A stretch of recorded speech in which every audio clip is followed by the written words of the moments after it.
Chapter का नाम है आपका शिक्षण अधिगम सामग्री, जिसको टीएलएम बोला जाता है, यानी कि टीचिंग लर्निंग मटेरियल बोला जाता है। आज की वीडियो के माध्यम से मैं आपको इसको ऐसे समझाऊंगा, आपको हमेशा के लिए याद हो जाएगा। और देखिए एक चीज और बताता हूँ चैप्टर से जुड़ी हुई। अभी तो आप लोग क्या हो, आप लोग अभी तैयारी कर रहे हो एग्जाम की। जब आपकी जॉब लग जाएगी ना, जब आप टीचर बन जाओगे, तो टीचर बनने के बाद भी जब आपकी ट्रेनिंग होगी, तो ट्रेनिंग के अंदर भी आपको बताया जाएगा कि आपको टीएलएम का यूज किस प्रकार से करना है, कैसा आपको अपने स्कूल के बच्चों को पढ़ाना है और किस तरीके से आप अच्छे तरीके से टीएलएम का यूज कर सकते हो। और अलग अलग तरीके का आपको टीएलएम बताए जाएंगे।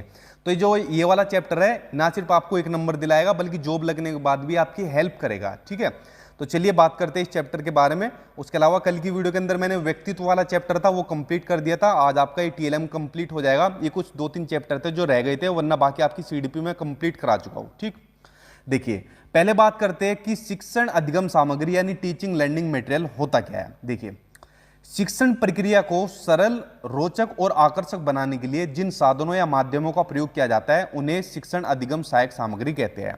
शिक्षण प्रक्रिया, ठीक है, जैसे मैं आप लोगों को पढ़ा रहा हूं, आप लोग मुझसे पढ़ रहे हो और मैं आपको पढ़ा रहा हूं। क्लासरूम के अंदर जब आप बच्चों को पढ़ाओगे और बच्चे आपसे पढ़ेंगे, यानी जब बच्चे अधिगम करेंगे, तो ये होती है शिक्षण प्रक्रिया। और इसी शिक्षण प्रक्रिया को, जो लर्निंग प्रोसेस होता है, उसको जब सरल और रोचक और आकर्षक जब हम बनाते हैं, इंटरेस्टिंग बनाते हैं, आकर्षक बनाते हैं, बड़े इजी वे में बच्चों को समझाते हैं, तो इन सबको बनाने के लिए जिन भी साधनों या माध्यमों का यूज किया जाता है वही आपके टीएलएम कहलाते हैं। ठीक है, ये तो बात हो गई कि टीएलएम होते क्या है।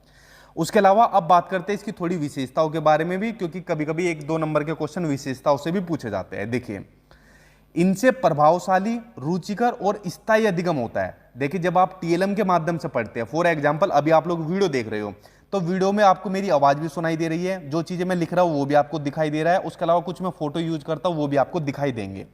तो जो आप सीख रहे हो, जो आप अधिगम कर रहे हो, वो कैसा हो जाएगा, इंटरेस्टिंग हो जाएगा। आप इंटरेस्ट लेके सीख रहे हो। उसी तरीके से बच्चा भी टीएलएम के माध्यम से बड़ा इंटरेस्ट लेके सीखता है। ठीक है, और उसके अलावा स्थायी हो जाएगा, क्योंकि जिस चीजों को बच्चा देखकर और सुनकर सीखता है ना, वो हमेशा स्थायी रहता है और प्रभावशाली तो रहेगा ही रहेगा। तो इसकी कुछ विशेषताएं भी होती है, अगर बात, ठीक है, जो मैंने अभी आपको बताई। उसके अलावा अगली विशेषता देखो, इनसे कठिन और भूतकाल की घटनाओं को आसानी से स्पष्ट किया जा सकता है और इनसे समय की बचत भी होती है। देखिए, कुछ चैप्टर ऐसे होते हैं, चाहे बच्चों के हो, चाहे आप लोग जो वीडियो देख रहे हो, आपके भी कुछ चैप्टर ऐसे होते हैं जो कठिन होते हैं। तो जैसे जो बच्चों के जो चैप्टर कठिन होते हैं, उनको टीएलएम की हेल्प से हम लोग बड़े इजी वे में उनको समझा सकते हैं कठिन चैप्टर को। या बच्चा जब कभी इंटरेस्ट नहीं लेता तो हम टीएलएम का यूज करते हैं। ये भी क्वेश्चन एग्जाम में कई बार आया है। और जो भूतकाल की जो भी घटनाएं, जो पास्ट की जितनी भी घटनाएं हुई है, उनको आसानी से स्पष्ट किया जा सकता है इन्हीं टीचिंग लर्निंग मटेरियल के माध्यम से। अगर बच्चों को मान लीजिए फॉर एग्जांपल आपको बताना है कि भाई पहले डायनासोर रहते थे अर्थ के ऊपर, अब बच्चों को पता ही नहीं डायनासोर क्या होता है, आप दुनिया भर की चीज बता दो, लेकिन आपने अगर ये पास्ट की घटनाओं को, मान लीजिए डायनासोर की फोटो दिखा दी या उसको जो है वीडियो के माध्यम से दिखा दिए डायनासोर होते हैं, तो क्या हो जाएगा, बच्चा उसको अच्छी तरीके से सीख जाएगा, उसका स्थायी अधिगम हो जाएगा, इंटरेस्ट लेके सीखेगा, अच्छा ये चीज है। ठीक है, तो इनको आसानी से स्पष्ट किया जा सकता है और समय की बचत भी होती है इससे। ठीक, तो ये टीएलएम की जो अर्थ है वो मैंने आपको बता दिया और इसकी विशेषताएं बता दी। अब बात करते हैं टीएलएम के टाइप्स के बारे में, क्योंकि यहां से आपके क्वेश्चन 1 नंबर का देखने को मिलता है और वेरी वेरी इंपॉर्टेंट लगा लेना यहां आप लोग। ठीक, देखिए अब पढ़ते हैं टाइप्स। अब देखो, इंद्रियों के आधार पर, यानी जो हमारी ज्ञानेंद्रियां होती है, सेंसरी ऑर्गन्स होते हैं, उनके आधार पर 3 प्रकार की सामग्री होती है। अब एग्जाम में क्वेश्चन आया था कि इंद्रियों के आधार पर कितने प्रकार की सामग्री होती है, तो कुछ बच्चों ने क्या भी पूछा था कि सर एनसीईआरटी के अकॉर्डिंग हमने लगा दिया। तो एनसीईआरटी के अकॉर्डिंग कितनी तरीके की सामग्री होती है, 6 तरीके की होती है। अभी वीडियो के एंड में बताऊंगा एनसीईआरटी के अकॉर्डिंग 6 कौन कौन सी है। तो बच्चों ने एनसीईआरटी लगा दिया कि एनसीईआरटी वाला सही होगा। जब क्वेश्चन आपसे इंद्रियों के आधार पर पूछा है तो आपको इंद्रियों के आधार पर ही बताना है। तो इंद्रियों के आधार पर होती है 3 प्रकार की, इनके बारे में हम पढ़ते हैं, उसके बाद एनसीईआरटी के आधार पर पढ़ेंगे। ठीक है, चलिए पहले इंद्रियों के आधार पर जो पहली टाइप्स होती है उसका नाम है आपका श्रव्य सहायक सामग्री, ऑडियो लर्निंग मटेरियल। जैसे इसके नाम से पता चल रहा है, जिन शिक्षण सामग्रियों को सुनाकर टीचर बच्चों को चीजें सिखाता है या बच्चा लर्निंग करता है, सीखता है, वो होती है सर्वे सहायक सामग्री। ठीक है, जैसे रेडियो हो गया, टेप रिकॉर्डर हो गया, ग्रामोफोन हो गया, लिंगवा फोन हो गया। वेरी वेरी इंपॉर्टेंट लगाओ इसका आगे, लिंगवा फोन कई बार एग्जाम में आ चुका है कि लिंगवा फोन किस तरीके की सामग्री है, तो ये आपकी सर्वे सहायक सामग्री।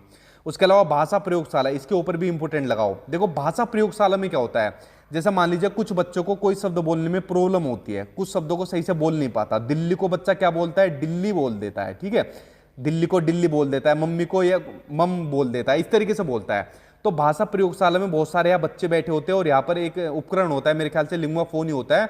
इस उपकरण में ऐसे शब्दों को सेट किया जाता है जिसमें बच्चों को प्रॉब्लम होती है और बार बार उन शब्दों को सुनाया जाता है बच्चों को, और जब बच्चा बार बार उन शब्दों को सुनता है ना तो सही वर्तनी करना सीख जाता है, फिर बच्चा दिल्ली को दिल्ली ही बोलेगा। तो ये होती है भाषा प्रयोगशाला, ठीक है। तो जो मैंने आपको बता दिया, और ये एसएससी के अंतर्गत हुई थी। एसएससी मतलब सर्व शिक्षा अभियान के अंतर्गत हुई थी। तो ये सभी किसके टाइप्स हैं, ये आपके सर्वे सहायक सामग्रियों के टाइप्स है, ठीक है। और लिंगोफोन और भाषा प्रयोगशाला को अच्छी तरीके से देख लेना, कई बार आपके एग्जाम में आया भी हुआ है। सर्वे सहायक सामग्रियों का बेसिकली जो बड़ी क्लास होती है, बड़ी क्लास के अंदर इनका ज्यादा यूज किया जाता है, ठीक है। चलिए बात करते हैं दूसरी टाइप के ऊपर। सर्वे होगी, उसके अलावा दूसरी होती है दृश्य सामग्री। वहां सुनकर लर्निंग की जाती है, अधिगम किया जाता है, और दृश्य सामग्री के अंदर देखकर किया जाता है, यानी विजुअल लर्निंग मटेरियल। अब देखकर किन किन के माध्यम से किया जाता है, श्यामपट जिसको ब्लैक बोर्ड कहा जाता है, तो ब्लैक बोर्ड पर देखकर लर्निंग की जाती है, ठीक है। फ्लैनेल बोर्ड आपने स्कूल के अंदर देखा होगा, ऐसे ये बच्चों के कुछ लगे होते हैं चार्ट वगैरह, कुछ की फोटो भी लगी होती है जो स्कूल के अंदर प्रोग्राम होता है। फिल्म स्ट्रिप हो गया, एनसाइक्लोपीडिया हो गया, पत्र पत्रिकाएं देखिए, वेरी वेरी इंपोर्टेंट लगाओ, कई बार आपके सीटेट रीट के अंदर देखने को मिलता है आपका पत्र पत्रिकाएं, ठीक है। ये सभी किसके प्रकार है, ये सभी आपके दृश्य सामग्री के प्रकार है, ठीक है। इंपोर्टेंट है आपके पांचों के पांचों, एक में सुनकर किया जाता है, दूसरे में देखकर।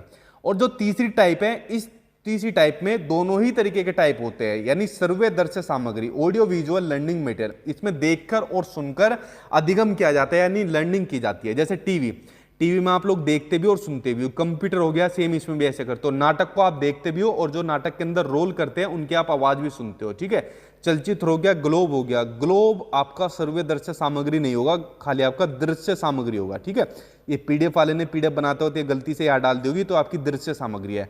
कठपुतली हो गया आपका, ठीक है। तो कठपुतली के अंदर भी आपके सर्वे दृश्य सामग्री होगी, ये आपका ऐसे रोल होता है, ठीक है। राजस्थान के अंदर बहुत देखने को मिलता है।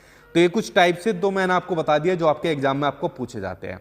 अब ये हो गए ज्ञान इंद्रियों के माध्यम से, यानी इंद्रियों के आधार पर तीन तरीके के टाइप्स मैंने आपको बता दिए। अब बात करते हैं तकनीक के आधार पर। देखिए तकनीक के आधार पर दो तरीके के प्रकार होते हैं, एक होता है आपका हार्डवेयर अप्रोच, दूसरा होता है आपका सॉफ्टवेयर अप्रोच। एग्जाम के अंदर मेरे ख्याल से, मैंने तो कभी देखा नहीं है लेकिन अभी कभी देखने को मिलेगा, तो इन दोनों को कर लेना, हार्डवेयर अप्रोच और सॉफ्टवेयर अप्रोच, ठीक है। इस देखो हार्डवेयर आप सभी को पता है कि हार्डवेयर क्या होता है, कि इसमें क्या होता है, जो भी कंप्यूटर के जो भाग होते हैं, पार्ट्स होते हैं, उनको हम देख भी सकते हैं, पकड़ सकते हैं, छू भी सकते हैं। लेकिन सॉफ्टवेयर में ऐसा नहीं हो सकता। सॉफ्टवेयर में क्या होता है, हम उसको प्रत्यक्ष रूप से देख तो सकते हैं, लेकिन उनके सॉफ्टवेयर को, प्रोग्राम को उनको छू नहीं सकते, ठीक है। ये होता है आपका सॉफ्टवेयर अप्रोच। तकनीक के आधार पर दो होते हैं। अब बात करते हैं परिक्षेपण के आधार पर, जो आपके एग्जाम में कई बार देखने को मिला है, और खासकर देखो रीट के एग्जाम में तो बहुत बार देखने को मिलता है ये क्वेश्चन। तो इसके आधार पर दो तरीके की जो आपकी टाइप्स है, एक आपकी प्रोजेक्टिव मटेरियल, एक होती है आपकी नॉन प्रोजेक्टिव मटेरियल। प्रक्षेपी सामग्री वे सामग्री होती है जिन चीजों के प्रदर्शन के लिए मशीनों की जरूरत होती है, और जो अप्रक्षेपी सामग्री होती है ये वो सामग्री होती है जिन चीजों के लिए मशीनों की जरूरत नहीं होती। इसमें मशीनों की जरूरत होती है और इसमें मशीनों की जरूरत नहीं होती है। जैसे स्लाइड, फिल्म स्ट्रिप, OHP यानी ओवरहेड प्रोजेक्टर, इन सभी के लिए किसकी जरूरत होगी, इन सभी के लिए मशीनों की जरूरत होगी, बिना मशीन के नहीं हो पाएगी। लेकिन जैसा आपका ब्लैक बोर्ड हो गया, या चार्ट हो गया, या पाठ्य पुस्तक यानी आपकी बुक हो गई, इनके लिए क्या किसी मशीन की जरूरत है, नहीं है। तो ये कैसी हो जाएगी, अप्रक्षेपी सामग्री हो जाएगी। और एग्जाम में कई बार ये क्वेश्चन बन चुका है कि बताइए निम्नलिखित में से कौन सी अप्रक्षेपी सामग्री है। तो अगर आपको पता होगा इनके बारे में, आप लोग उसका इजिली आंसर दे पाओगे, ठीक है। तो ये हो गया आपका प्रक्षेपी और अप्रक्षेपी सामग्री के बारे में।